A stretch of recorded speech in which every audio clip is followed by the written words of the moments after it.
50 preschool children sa isang malayong komunidad nabigyang pamasko sa lungsod ng Kidapawan.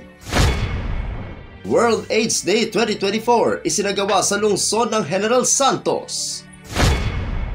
At Tacurong City Mayor Lechoncito dumalo sa pagpupulong sa Regional Development Council 12. Yan ang ulo ng mga balita sa Soxergen Headliners.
Magandang araw, South Central Mindanao.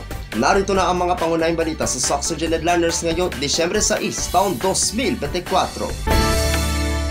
50 preschool children sa isang malayong komunidad nabigyang pamasko sa lungsod ng Kidapawan. Narito ang ulat. Magkatuwang na nagbigay ng pamasko at kasiyahan ng City Agriculture Office, 4-H Club at ang Volunteer Leader Association of the Philippines sa may 50 preschool children mula sa malayong Indigenous Peoples Community sa lungsod ng Kidapawan. Mga bagong tsinelas at hygiene kits na kinabibilangan ng toothbrush, toothpaste at germicidal soap ang binigay ng organizers sa mga bata na may edad 3 hanggang 6 na taong gulang sa sitio Kinamalig, Puro 4 sa Barangay Gayola ngayong umaga ng Biyernes, ika-6 ng Disyembre. May masarap na arroz caldo rin na inihanda at ice cream mula kay Kidapawan City Mayor Paulo Evangelista ang ipinamahagi sa mga bata. Namigay din ng City Agriculturist Office sa mga magulang ng mga bata ng iba't ibang sariwang gulay at vegetable seeds. May mga parlor games din na pinagiliwan ng mga bata. Taon-taong ginagawa ang naturang programa bilang bahagi ng pagbibigay serbisyo ng mga organizers sa iba't ibang komunidad sa lungsod ng Kidapawan ayon pa kay Charity Tayapad na siyang 4-H coordinator ng city government. Malaki naman ang pasasalamat ng mga naninirahan at mga benepisyaryo rito, lalo pa at papalapit na rin ang araw ng Kapaskuhan.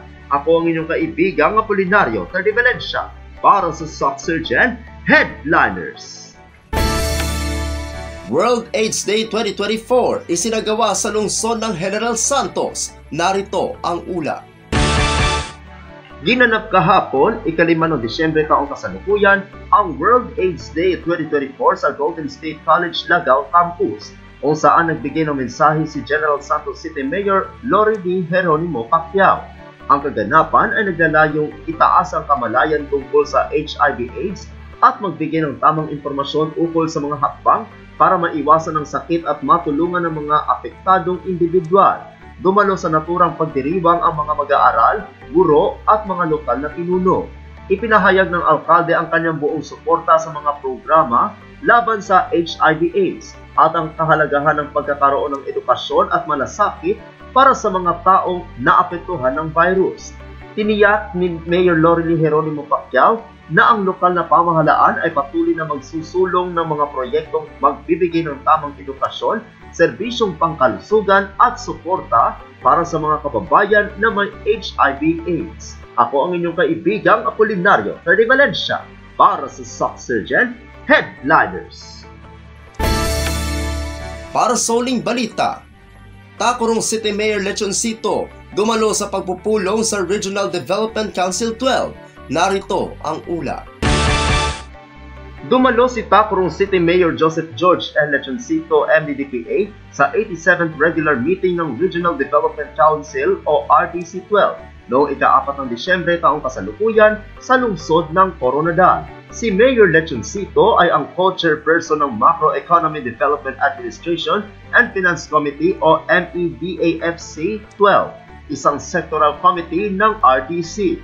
Bago matapos ang taon, tinalakay ng RDC-12 ang mga pambansa at panrehiyong alalahanin sa pag-unlad at narinig ang mga sektoral na alalahanin mula sa mga subcommittee gaya ng MEDAFC bukod sa iba pa. Ako ang inyong kaibigang Apolinario na Valencia para sa Soxurgen Headliners.